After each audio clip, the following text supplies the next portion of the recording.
Victoria Wu from WeChat.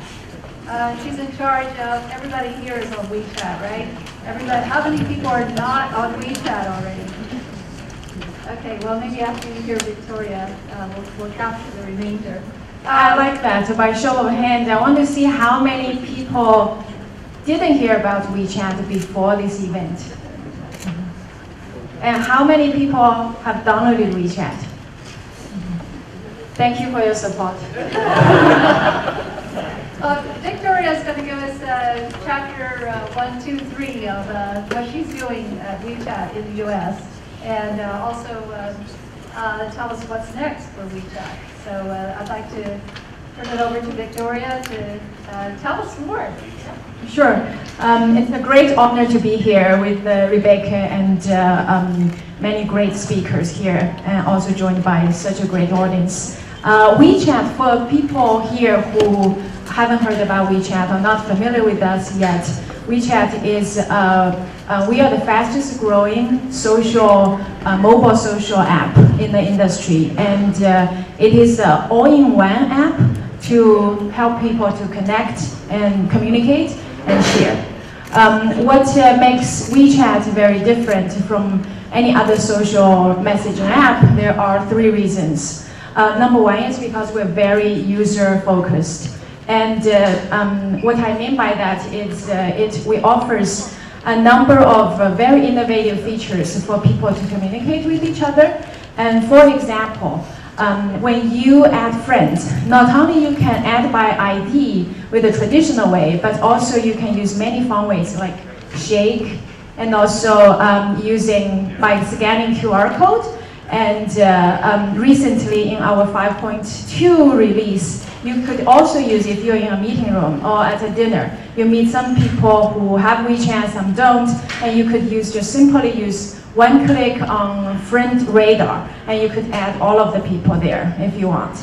And besides all the basic communication needs, like text messaging, voice message, and group chat, it also have a number of other features like video call, walkie-talkie, and there's also social apps, social features, for example, like moments. You could share your pictures with your friends, share your life. And second, what makes WeChat special is it's a very secure app. And we are actually the only messaging app certified by Trustee, which is a leader in the privacy protection organization. And the third reason we are, what we offer the spatial value to our users is not only it's a communication app for our users, but also it's, we offer unique value to brands and charities and also like education. So all of the brands, they can use us as a platform with a feature called official account to promote themselves, to manage their customer service, and even with to connect online and offline businesses. How long have you been in your current job at WeChat? I've been with WeChat for about 1.5 years. And in your current job, in charge of WeChat in the US? I'm in charge of the partnership development in the US. Okay, partnership development. So what do you spend your time doing then? Mostly to... What's your work day like, or your work week like?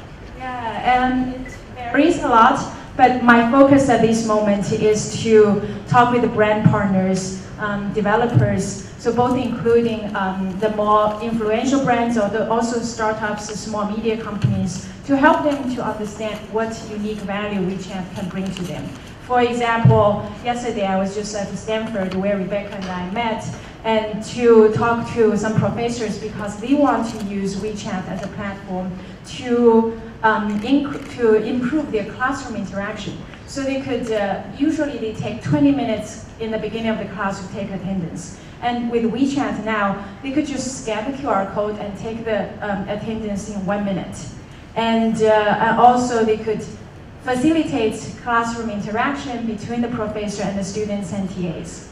And also some other examples, for example, like talk with the New York Fashion Week for partnerships to help them with the model casting, with the communication with the designers and their fans, something like that. So what was the mood like? What happened on the day that the WhatsApp deal got announced? What was happening at Tencent here in the U.S., in your office?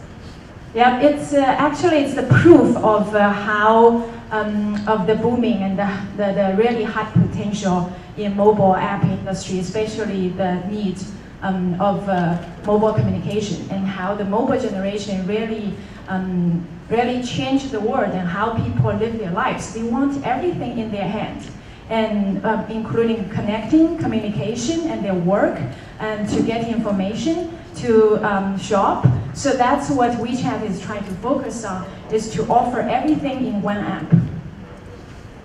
And what's your background? What's your career background? How did you end up here at Tencent? It's a very, I think I'm very lucky at Tencent at this moment, and also at WeChat, in the middle of the next wave of mobile internet. I grew up in China, and after I finished my university in China, I came to Silicon Valley. I finished my graduate school and worked in pharmaceutical industry, management consulting, and then started my own company. As many Silicon Valley people has something I need to check off. And then afterwards, I joined Tencent. What's the biggest surprise or biggest challenge you've had in your current role at Tencent? What are you working on? What are the kind of things that challenge you, keep you awake at night, that kind of thing? Yep. So that's a very good question. There's actually many challenges. For example, how do you? There's many. It's such a fast growth in WeChat, and there's such a great potential because we are in the beginning of internationalization. So with the very high growth, and how do we keep bringing innovative ways to serve all of our users around the world? And users' needs are changing every day. And in Tencent and in WeChat, in our DNA, we are very product focused and also user experience focused. So what to do to meet users' changing needs all the time. And then the second, I would say the challenge would be how do we really offer so because we have free SDK and also free API for the developers, the gamers, and brands. And so how do we bring enough resource and to really serve all of our customers' needs and to make sure that they could use WeChat to bring unique value to their users? I'm sure there must be some good questions from the audience, so let's see some questions. Yes, right here in the middle.